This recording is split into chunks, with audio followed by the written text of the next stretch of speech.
Террористическое государство, которое пока еще именуется Россией, сбило над Чечней пассажирский самолет азербайджанских авиалиний.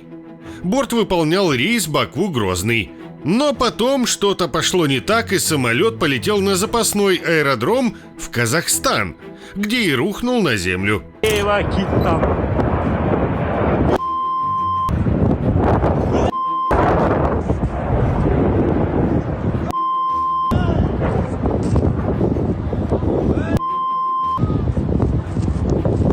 В том, что пассажирский самолет сбило российское ПВО, никаких сомнений нет.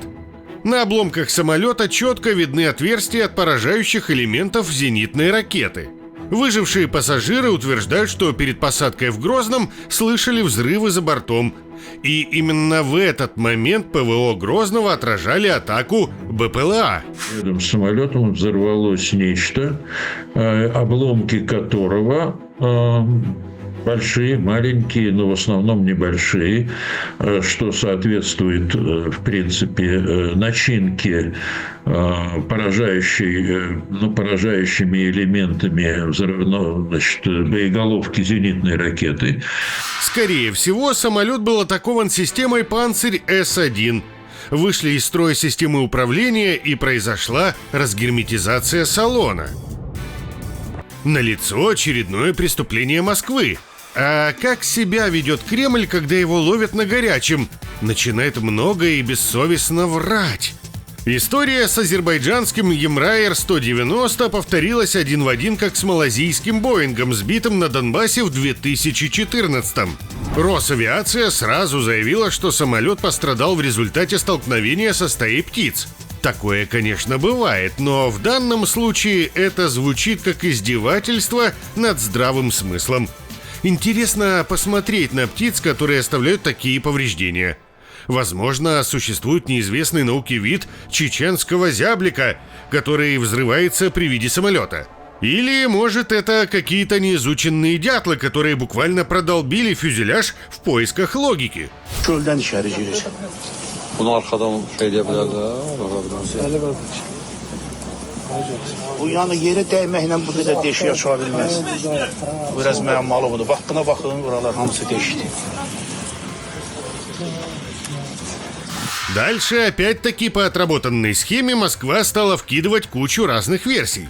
И чем тупее варианты, тем лучше. Точно так же было и с малазийским Боингом. Украинский истребитель, нарушивший законы физики, испанский диспетчер и полный салон трупов. В соцсетях появились публикации испанского диспетчера Карлоса, который утверждает, что вел Боинг 777 малазийских авиалиний. Украинские самолеты сопровождали Боинг незадолго до того, как он исчез с радаров, сообщил диспетчер Киевского аэропорта. Это делается для того, чтобы запутать следы и отвлечь от реальной причины катастрофы. В потоке фантастических, невероятных версий теряет авторитетность и основная. Подсак не обманывает, это некрасиво, родной. После бронебойных птиц появились версии о взрыве кислородного баллона в салоне самолета. Тогда как был поврежден самолет снаружи?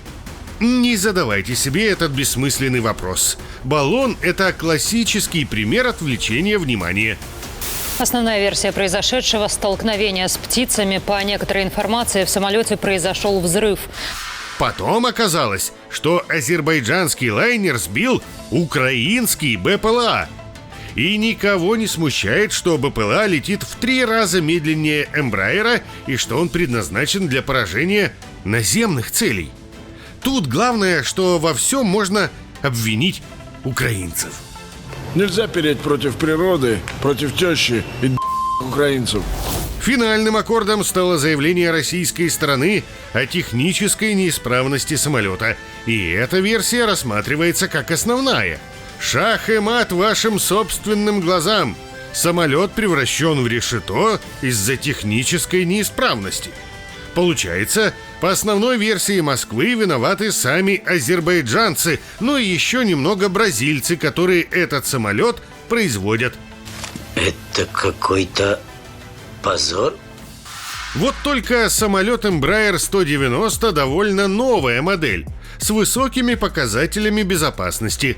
Зафиксировано всего 2 аварии, и в обоих случаях они произошли по ошибке экипажа.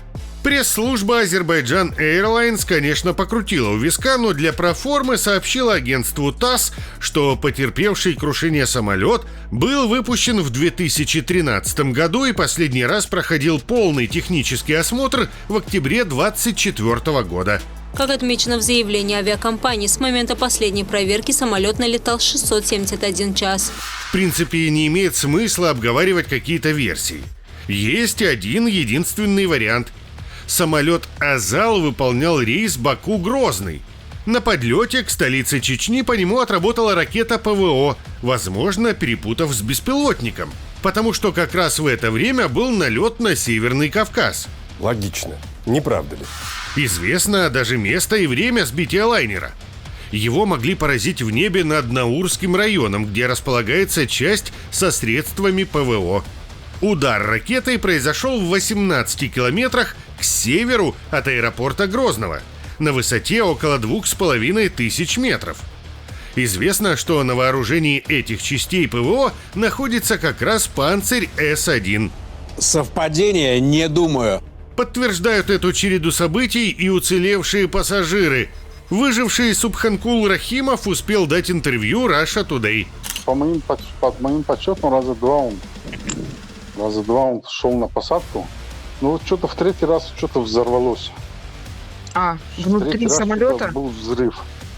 Я бы не сказал, что внутри самолета. Обратите внимание, как пропагандистка пытается пропихнуть версию о взрыве внутри самолета. Внутри самолета? Был взрыв. Но пассажир уверен, что удар был извне. Жилет взял, смотрю, в жилете дырка, осколком пробила.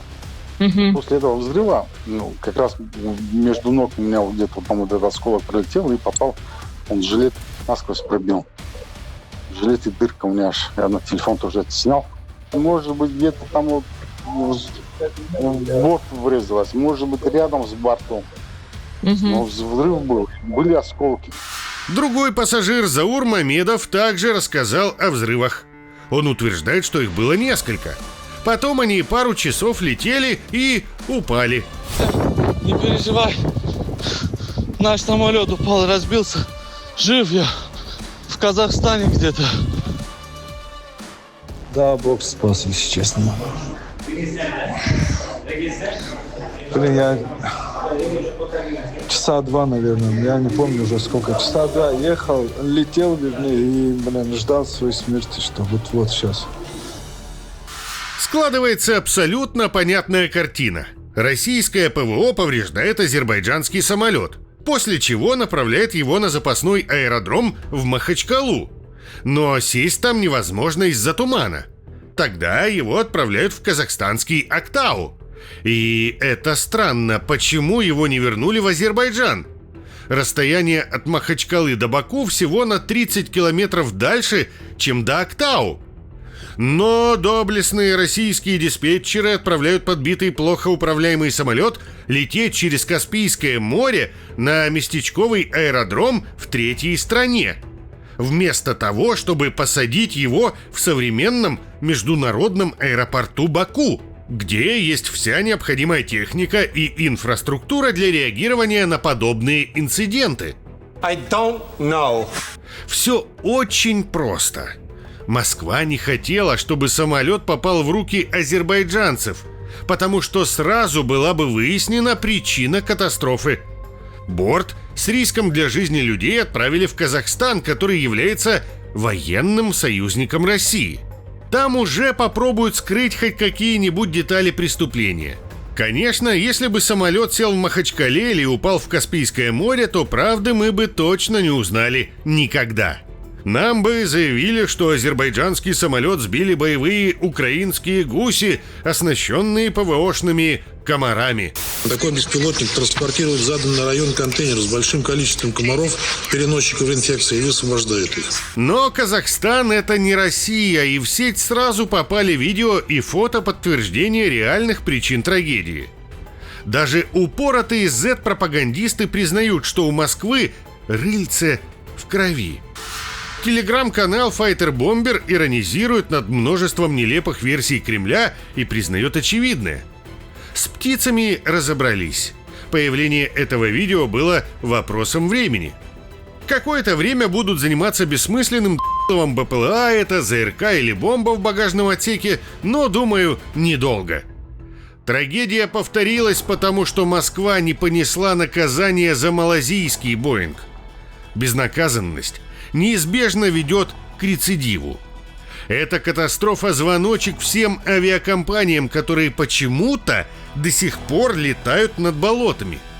Россия – это зона боевых действий, минимум до Уральских гор. И, как видим, Москва не очень озабочена безопасностью полетов.